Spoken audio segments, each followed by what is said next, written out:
আওয়ামী লীগ সরকার পতনের পর ইউনিয়ন পরিষদ ভবনগুলো পুড়ে ক্ষতবিক্ষত।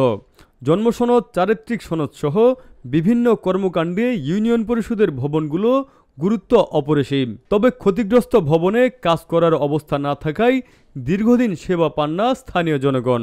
জনগণের ভোগান্তি লাঘবে এমন উদ্বেগ জানিয়েছেন স্থানীয় মেম্বার ফখরুল ইসলাম। তিনি আরও বলেন, ক্ষতবিক্ষত এই ভবনে কাজ করা খুব অস্বাভাবিক। তারপরও জনগণের কাছে দায়বদ্ধতার জায়গা থেকে আমাদেরকে কাজ করতে হচ্ছে। জনবল সংকট নিরসন ও দ্রুত ভবনের সংস্কারের দাবি জানান ইউপি সদস্যরা। প্রশাসনিক কর্মকর্তা হারুনুর রশিদ জানান, জনগণের ভোগান্তি লাঘবে সর্বদা সব চেষ্টা করে যাচ্ছেন তারা। আমাদের পরিষদে অগ্নিসংযোগ হয় এবং ভাঙচুর হয়। আমাদের পরিষদে যে মূল্যবান আপনার যে সমস্ত ফাইলপত্র পুড়ে গেছে বা হারিয়ে গেছে, এই পরে আমাদের স্বাভাবিক কাজকাম করতে আমরা আসলে বিভিন্নভাবে হিমশিম খাচ্ছিলাম।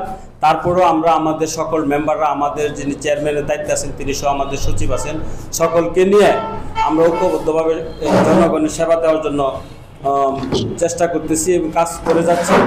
এখানে আপনি যে প্রশ্নটা করছেন যে আমরা কী ধরনের সেবাগুলো দিচ্ছি, সেগুলো হলো জন্ম নিবন্ধন, তারপর মৃত্যু নিবন্ধন, মানুষের এই যে টিচিপি পণ্য থেকে শুরু করে যে সমস্ত পণ্য দেওয়া যায় বা দিচ্ছি, এই সমস্ত আমরা সকল মেম্বাররা মিলে একসাথে কাজ করতেছি। নিউজ ডেস্ক, ভোরের পাতা।